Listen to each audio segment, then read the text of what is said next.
Mesdames et messieurs, bonjour et bienvenue sur votre chaîne d'information en temps réel, l'actualité en Afrique et dans le monde en continu. Vous informer est notre mission car l'information vous place au sommet du monde. Alors si vous êtes nouveau, abonnez-vous et cliquez aussi sur la petite cloche de notification pour ne plus rien manquer, cela étant fait c'est parti. Avant de commencer la vidéo, nous tenons à rappeler que, les images utilisées dans toutes nos notes d'information sont à titre illustratoire. Nous vous invitons donc à rester poli et courtois dans l'espace commentaire au risque de voir votre commentaire tout simplement supprimé. Merci et bon visionnage à tous.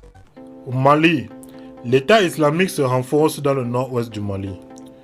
Depuis le début mars, la branche sahélienne du groupe État islamique mène des attaques dans la région de Manéka où plusieurs centaines de civils ont été tués et plusieurs milliers ont été contraints de fuir. Au Mali, le IGS renforce les positions du nord-ouest. Plusieurs attaques ont causé la mort de centaines de civils depuis le début du mois dernier. Et le nombre de déplacés atteint de plusieurs milliers. Ils fuient notamment vers Gao ou Kidal, mais aussi de l'autre côté de la frontière nigérienne. Ils ont été accueillis dans un vaste camp de déplacés. Dans cette région, le IGS affronte les djihadistes rivaux du Djim liés à Al-Qaïda, mais aussi des groupes armés maliens signataires de l'accord de paix en 2015, à savoir le MSA et le Gatia, qui tentent de protéger des populations. Cette percée de la branche sahélienne de l'État islamique est à mettre en contexte avec le retrait du Mali de l'armée française et à la fin de l'opération Barkhane. Il faut rappeler que le Djim, groupe de soutien de l'islam et aux musulmans, a également multiplié les attaques récemment, dont l'attaque de l'État islamique au Grand Sahara.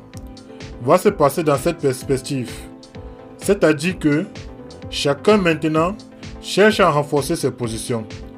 Explique Jalil Lounas, est professeur des sociétés des relations internationales à l'université au Maroc. Il est l'auteur de l'ouvrage Le Deal en Afrique du Nord. L'État islamique veut jouer un rôle au Mali.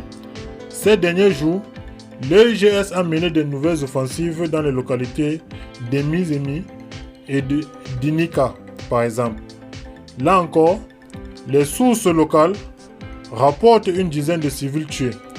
L'État islamique veut jouer un rôle au Mali et renforce ses positions dans les zones de Manéka.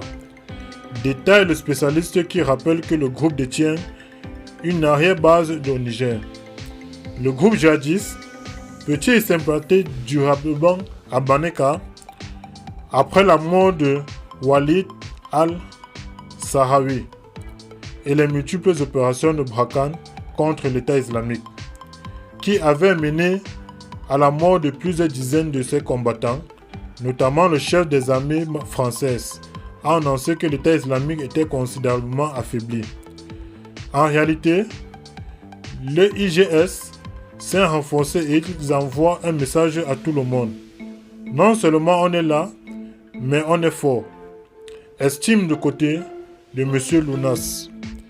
Et si l'État islamique se trouve face à lui les djihadistes rivaux du Djim, les groupes armés signataires des accords de paix, l'armée malienne est silencieuse. Vous remarquerez le silence de Bamako. Tout le monde en parle. Par contre, il n'y a aucune relation de Bamako. Ça dure depuis longtemps. Ça fait partie du Mali, dont notamment, il devrait être là-bas, exclut l'expert. Eh bien les amis, c'est ici que s'achève cette petite note d'information. Vous informer est notre mission. Eh bien, si vous êtes nouveau, abonnez-vous sur notre chaîne et n'oubliez pas surtout d'activer la petite cloche de notification pour ne manquer à aucune de nos prochaines vidéos. Merci, bye bye.